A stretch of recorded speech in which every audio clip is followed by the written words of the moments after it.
Some of MAGA's most faithful are feeling betrayed right now over a promise administration officials have been repeatedly making. Take a look. The DOJ may be releasing the list of Jeffrey Epstein's clients. Will that really happen? It's sitting on my desk right now to review. That's been a directive by President Trump. I'm reviewing that. We have flight logs, we have information, names, that will come out. Now with Cash and Pam, there will be accountability. Oh, I don't know. But the other day, you know, because they said it was on her, she said it was on her desk.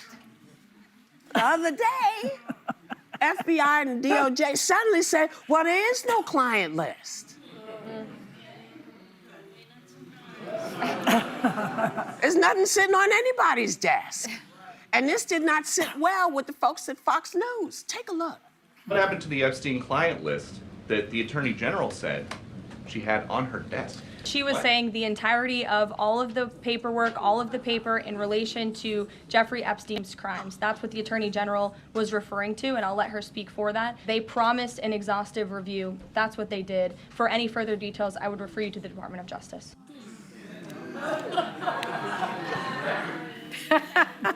So conspiracy theories are in overdrive right now.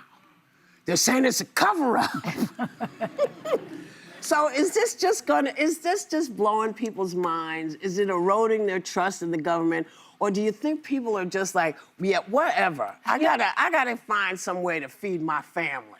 No. What's interesting about this case to me, Yeah. first of all, there is no list, according to Julie K. Brown of the Miami Herald.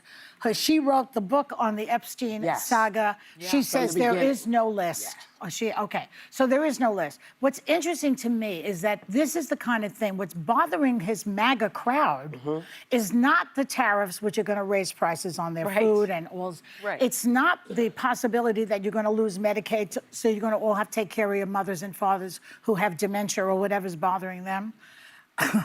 It's not the Epstein list. It's the fact that they were going to use this list against liberals. Yeah. They were going to out Bill Clinton or whoever else is they think is on you and I. You and I, yes, we're on the list. We're on that list. Well, you're laughing. They're allegedly on the list. No. You're laughing. No, that's the truth. But we were placed on that list. Allegedly. The internet is convinced. He ran on no wars, and then they got into a thing with Iran. I mean, so this is the problem. That I was wondering, what is his Waterloo? What is it going to turn it around for him? Yeah. And ironically, it's going to be something like this. Yeah, but the crazy thing about this case is, I think the conspiracy is in the idea that there was a list or that there were famous names on it. Yeah. But something is still not right about this case. And I mean, there are some major, tend to look at what I'm told and then look at the evidence I'm given and then decide. I don't go around trying to find new paths to there, but this man received a 2008 deal that actually violated federal victims' rights laws. The people making the deal are lawyers. They know the laws. Somehow he got this deal. You have the video from the hallway outside his cell missing a minute. You have guards that admitted to falsifying records. You have him taken off suicide watch when he attempted it the week before, and you have them removing his cellmate the night before, which violated the jail's procedures. Right. That, to me, is enough evidence for me to say, something's not right here. Yeah. Yes, but it's not enough evidence to say... It's not enough evidence to say, and these people had something to do with it. That's the point, because there's no question that Jeffrey Epstein is a very evil man, and he was surrounded by very evil enablers who victimized women. The only heroes in this scenario are the victims who came forward and the journalists who pursued their stories. Yeah. But it's what happens with conspiracy is that sometimes you look for things that affirm your own worst instincts.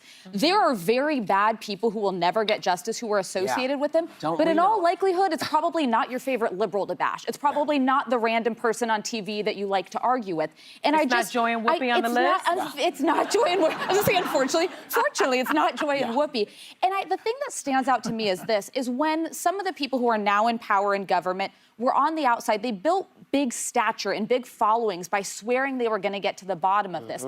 But having been in the inside of government before who and are having those people? People like Kash Patel and Pam Bondi and others, I was on the inside of government. I was a lot more partisan before I was on the inside, and you suddenly see facts that aren't black and white. They're not blue and red. They're not Democratic and Republican. They're often just ugly, dirty, and things that oftentimes you can't even make public because of the dangers associated Well, how with it. come you could figure that out and they can't? We'll see where this goes. It's early in the term. But it makes me think of the quote from Batman where it's like, you either die the hero or in this case, live long enough to become the deep state. Because now the people who called us all deep state are being accused of it themselves. Yeah, I don't like to traffic in conspiracy theories. I agree, Sarah. I think that something just seems amiss, right?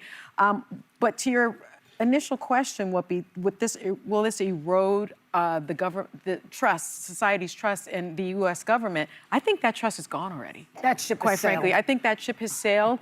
And you have people like Pam Bondi who the Attorney General of the United States. I've worked for the Attorney General. I worked under Janet Reno, the Attorney General. Someone that, you could trust, someone that had the highest ethics and moral code. And all of a sudden you have this woman saying the list. She said the list was on my desk. Yes. She didn't say the file, she said the list. And if I can't take the Attorney General at her word, I can't take the president at his word because he's lied over 30-something thousand times. Can't take him at his word.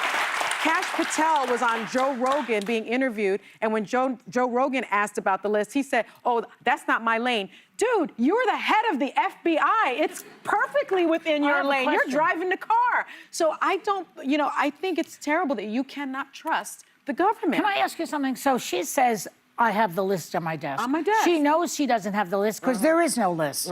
What is her motivation for saying that? All hail the king. Well, and by the way, for Trump. And by the way, we didn't to curry favor with the king. All hail the king. We didn't cover this at the time, but several months ago, the Department of Justice handed out these binders that were basically details of the Epstein list to a bunch of right-wing influencers who then posed with them, which is so cringe to me because that's allegedly like victims and people who were sexually abused. Nothing to me says you should be smiling. God. But that was all information that had largely been public and not revelatory for years. And a lot of it was redacted. And I don't understand why there wasn't more of a backlash then that you were simply being lied to by handling that. I would like to get to the bottom of this. I agree with Sarah. There's a lot of questions that don't make sense, but it's not your favorite liberal hoax. They're using victims as theater. And it's despicable and it's dishonorable. Look, this is not new. This is just goes along with the list of things that we have been watching. Yeah. And the question, I guess, to America is, where is your line in the sand? Yeah. Where is the line in the sand? Where is your... When is enough? It's to me, that's what we all have to grapple with. When is it going to be enough? When are people going to say, okay, that's it?